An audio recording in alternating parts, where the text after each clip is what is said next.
Finance is the critical aspect and that thing that keeps your business to keep running smoothly. So you want to take it very, very diligent and very, very seriously. Okay. Hi guys, welcome back to my YouTube channel. If you are seeing my face for the very first time, hi, my name is AYOMIDE. I film about lifestyle, career, self-development, and every other good stuff. If you are new here, please do subscribe to my channel and also check out some of my other videos.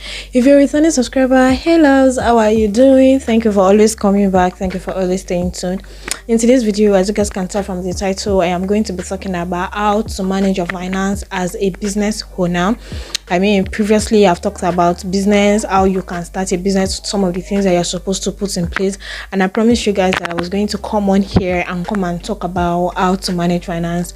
I've been in business for a while. I think I started my business during COVID, and my business is not where I want it to be yet. Like, I am not a big business or big entrepreneur yet, but one thing about me is that in anything I do, in everything I do, I always try as much as possible to learn from mistakes, from things I'm supposed to do right. Every now and then I keep giving myself like, okay, what is it that you're doing wrong? What is that thing that you're supposed to do right? What are other people doing? Like, I learn from other people, I listen to what people have to say. That has been keeping me going. Like, it has been like a source of motivation to me. Like, I don't want to give up.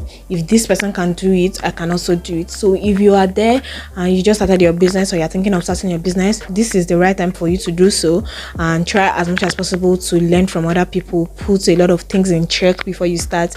And if you've started and you don't know how to go about it, or maybe you're thinking of giving up, trust me, you can do it. Like, you can do better at everything that you're doing. All you have to do is learn more from people, try to do a lot of things differently, and see what the result is going to be like. Okay, with not too much talk, let us go into today's business. Check it out. First thing first, let me say this before I go into the video fully.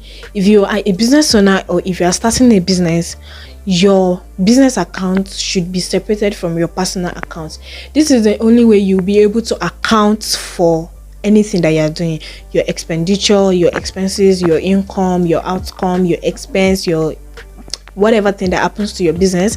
This is the only way you'll be able to do it. Another thing that I want to put out there is business owners are in two different ways. I think there are people that started their business with capital, and we have people that started their business with no capital. These are the people that we call drop shippers. In case you're wondering what drop shipping means, I have a video about drop shipping which I'm going to link in the card, and also the link is going to be in the description box. You want to check that video out. Okay, so like I was saying, that you have to have a separate account for your business.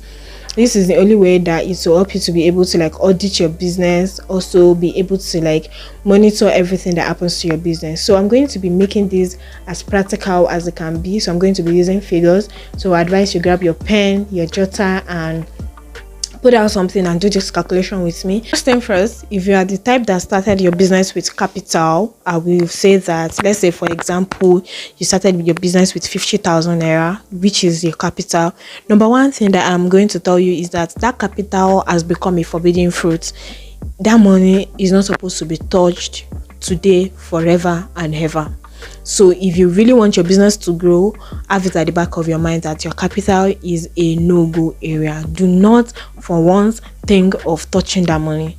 So as soon as you have this at the back of your mind that, okay, this 50,000 naira that I am putting into my business, it is now untouchable. Like, I'm not going to ever touch this money for personal use again, except for business use. Okay, so let's say in the beginning of January, BC is starting a bag business with 50,000 naira. Another thing is that you cannot be doing your calculations based on your own preference. For me, I do my calculations every month. So any money that comes into my account for business, I do the calculation at the end of every month. So yours can be yearly, but I would advise you do it monthly. Okay, so I'm going to be certain examples based on monthly calculations. Okay, so BC started a bag business with 50,000 naira January 1st, and at the end of January, before going into February, BC has to do calculations. So at the end of January, BC has 100,000 naira in our business account. So now How much did Busy use to start the business? 50,000 naira. So Busy is going to remove this 50,000 naira and put it separately. Like I said, that money is untouchable. So now what we have to do our calculation on is 50,000 naira. So imagine you're a dropshipper.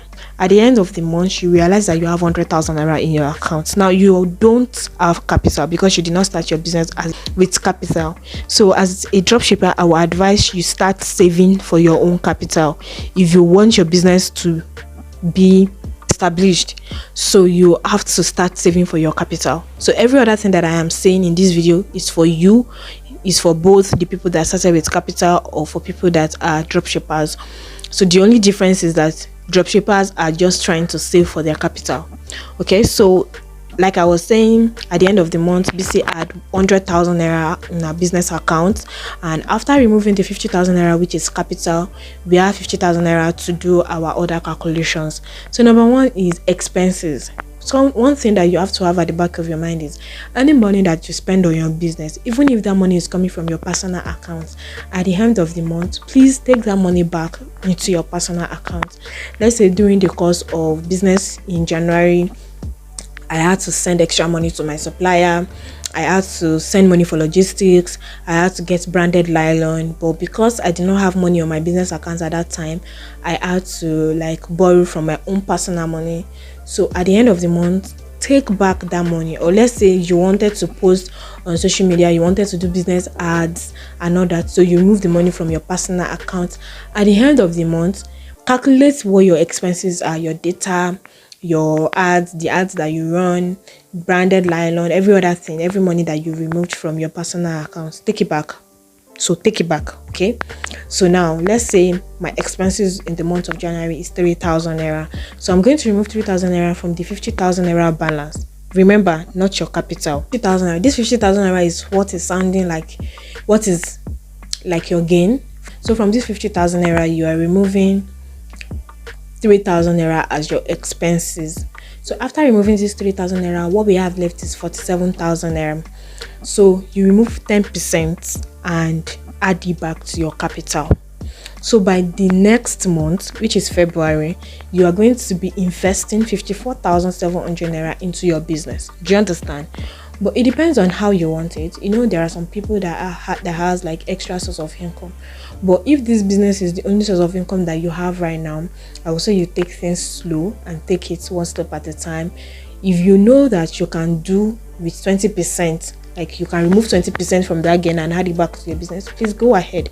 But I'm just cutting it down for it to be as practical as it can be, for you to be able to practice it. Do you understand? So take 10% and add it back to your capital, which means now your business is growing, you have extra money added to your capital. Imagine if you keep doing this, by the end of December, it's possible you have 100,000 naira as your capital for the next year business. Do you understand? So after removing things, if you're a Christian, you know that you have to remove another 10% for God. Which one? This one is like a personal conviction, if it's something you want to do, and if you don't want to do it. But I'm just saying it as like majority. Do you understand? So remove another 10% and take it for God. So now after this, another important thing that you want to do is have another account for your emergency fund. So emergency fund is different from savings. Emergency fund is different from your personal account. Emergency fund is that money that you keep separately for things that are emergent, like things that are urgent, things that you don't even have in plan to do.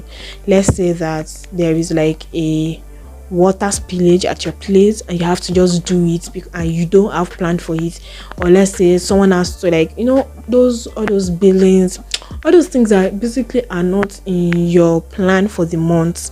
That is what emergency fund is, and that is why it has to be a greater money that is going there. So we are going to be taking 40% into emergency funds. If you're wondering how many accounts am I going to be opening because I want to save money and all that, please, if you can open accounts with Piggy, open.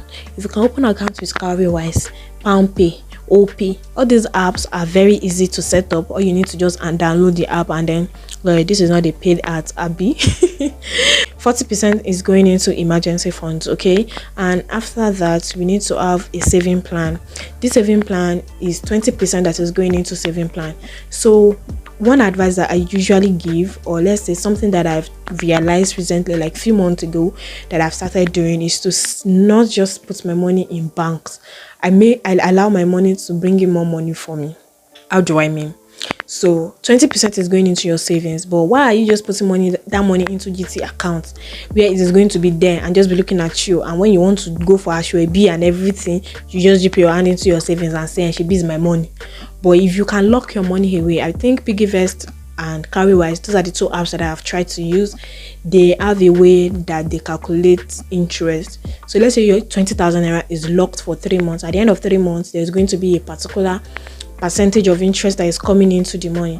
So by the time you're withdrawing the money, instead of you withdrawing 20,000 naira, you're probably withdrawing 21,000 naira. Do you understand? So that money is making money for you. Another advice that I usually give is also to save in dollars.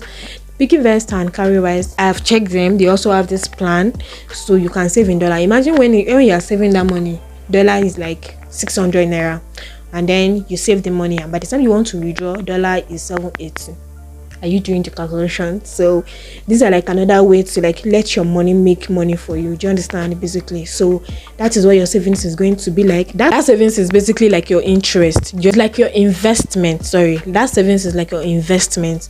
That is another way of you letting your money work for you. You understand? So another thing is needs and wants. This is like the last part of the money. Your needs and wants is also going to be 20%. So if you're doing this calculation, we already know that we've exhausted the money.